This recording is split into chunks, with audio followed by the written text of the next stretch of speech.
तुलसी के पास दिया जलाने से क्या फल मिलता है।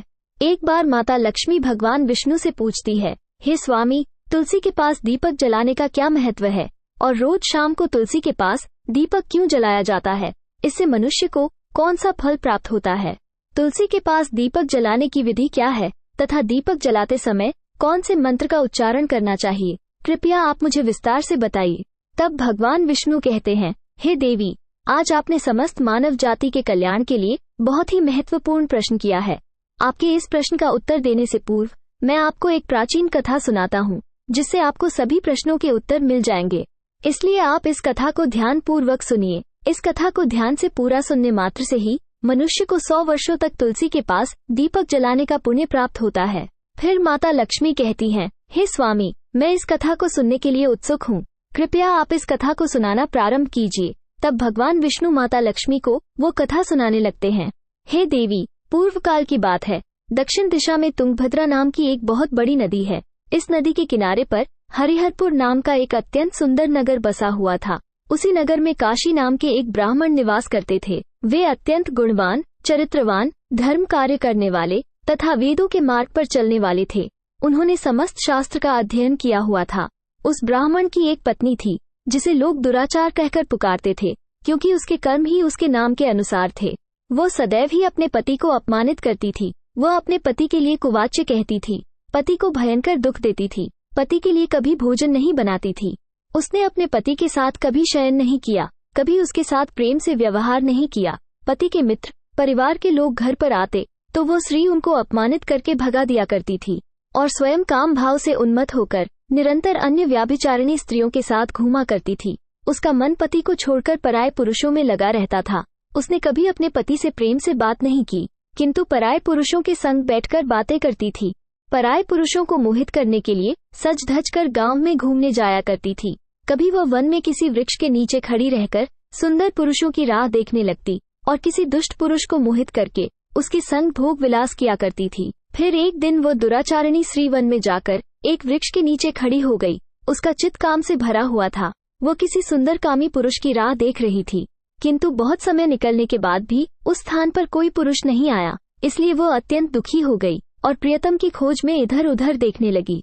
उस दिन उसका सारा परिश्रम व्यर्थ हो गया। वहाँ पर खड़ी होकर वो नाना प्रकार की बातें कहकर विलाप करने लगी। हाय हाय, आज तो इस मार्ग से कोई भी सुंदर पुरुष नहीं आया।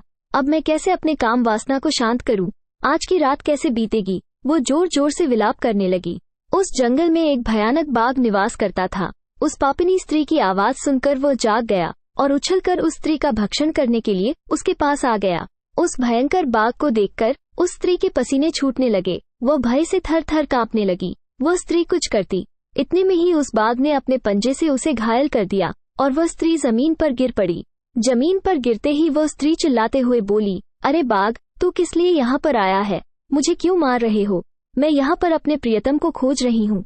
तुम मुझे छोड़ दो। मेरा भक्षण करके तुझे क्या मिलेगा? उस स्त्री की यह बात सुनकर वो भयानक बाघ क्षण भर के लिए रुक गया और हंसते हुए बोलने लगा, हे दुष्टा, आज विधाता ने तुझे मेरा ग्रास नियुक्त किया है। तुझ जैसी पापिनी स्त्रियों का भक्षण करना ही मेरा काम है, तभी तुझे इस शरीर से मुक्ति मिलेगी। वो स्त्री कहने लगी, हे बाघ, तुम कौन हो? मुझे सच सच बताओ, तुम्हें किस कारण से बाघ की योनि में जन्म लेना पड़ा और तुम मुझ जैसी स्त्रियों का भक्षण क्यों करते हो? पहले मुझे सारी बात बताओ और फिर मेरा भक्षण करो। फिर बाघ कहने लगता है, हे पापिनी, मैं तुझे मेरे पूर्व जन्म का वृतांत सुनाता हूँ, किस कारण से मुझे बाघ बनना पड़ा। पूर्व काल में दक्षिण देश में एक नदी थी। उस नदी के तट पर एक नगरी बसी हुई थी। उस नगरी में मैं निवास करता था। मैं एक ब्राह्मण का पुत्र था और नदी किनारे बैठकर यज्ञ आदि कार्य किया करता था।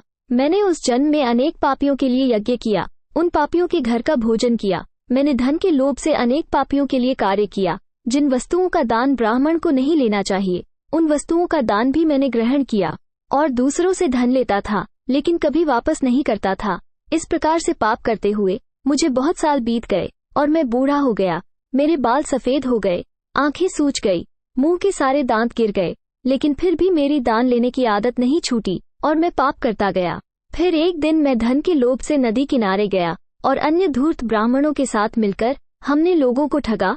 झूठ मंत्र वचन बोलकर हमने बिना विधि विधान किए ही देवी देवताओं का पूजन किया और बहुत सारा धन दान में ले लिया। फिर उसी स्थान पर एक बीमार कुत्ते ने मेरे पैर में काट लिया और मैं मूर्छित होकर गिर पड़ा। उसी क्षण मेरे प्राण चले गए। फिर यम के दूत उस स्थान पर प्रकट हुए और मुझे पकड़कर यमपुरी ले गए। वहां पर यमराज ने चित्रगुप्त से मेरे कर्मों का लेखा जोखा निकालने के लिए कहा। फिर चित्रगुप्त कहने लगे, हे धर्मराज, इस ब्राह्मण ने घोर पाप किए हैं। इसने दूसरों से झूठ कहकर धन लूटा है, विधि विधान से पूजा ना करके झूठ मंत्र बोलकर भगवान का अपमान किया है। इसलिए ये पापी ब्राह्मण केवल नरक जाने के ही योग्य है। फिर यमराज ने अपने दूतों को आदेश देकर मुझे नरक की अग्नि में डाल दिया। अनेक वर्षों तक नरक की सजा भोगने के बाद मुझे बाघ का शरीर प्राप्त हुआ और मैं इस दुर्गम वन में निवास करने लगा। मैं अपने पूर्व जन्म के पापों को याद करके कभी महात्मा, साधु पुरुष, सती स्त्रियों का भक्षण नहीं करता हूँ। मैं केवल पापी, दुराचारी तथा कुलटा स्त्रियों का ही भक्षण करता हूँ, ताकि मुझे पाप से मुक्ति मिल जाए। इस प्रकार से उस बाघ ने अपने पूर्व जन्म का वृतांत सुना दिया और उस स्त्री से कहने लगा, हे पापिनी, तेरे आचरण से तू कुलटा दिखाई पड़ती है। अपने पति को छोड़कर तू इस वन में अन्य पुरुष के साथ भोग विलास करने के लिए आई है, इसलिए आज तू मेरा ग्रास अवश्य बनेगी।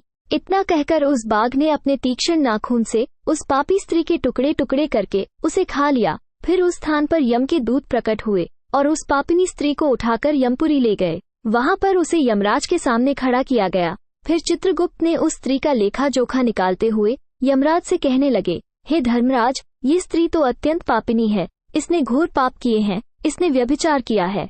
इसने अपने पति की कभी सेवा नहीं की। अपने पति को भूलकर पराये पुरुषों के संग भोग विलास किया करती थी। उसके पाप को सुनकर यमराज ने उस स्त्री को अग्नि से भरे हुए कुंडों में डालने का आदेश दिया।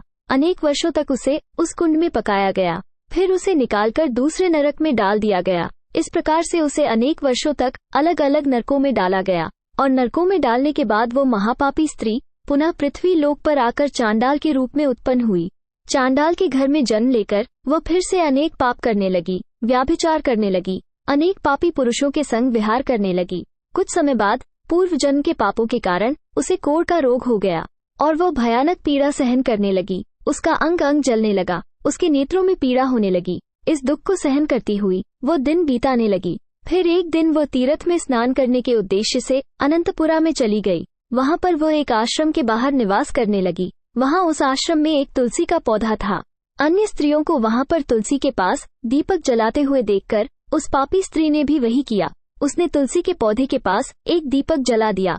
फिर उसी रात हृदयघात से उसकी मृत्यु हो गई और यमराज के दूत उसे ले जाने के लिए वहां पर प्रकट हुए। जैसे ही यम के दूत उस पापी स्त्री को पाश में बांधकर ले जाने लगे, तभी भगवान विष्णु के दो पार्षद उस स्थान पर प्रकट हुए और उन्होंने उन दोनों को रोक लिया और कहने लगे, हे दूतों, इस स्त्री को तुम छोड़ दो। ये स्त्री नरक जाने के योग्य नहीं है। तुम किसके आदेश से ऐसा अधर्म कर रहे हो? फिर यम के दूत कहने लगे, हे पार्षदों, हम यमराज के आदेश से इस पापी स्त्री को उठाकर ले जा रहे हैं, किंतु आप हमें किस कारण से रोक रहे हैं?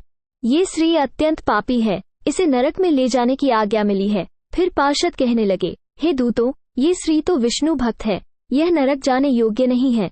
इसने शाम को तुलसी के पास दीपक जलाया है, इसी कारण से इसके समस्त पाप नष्ट हो गए हैं।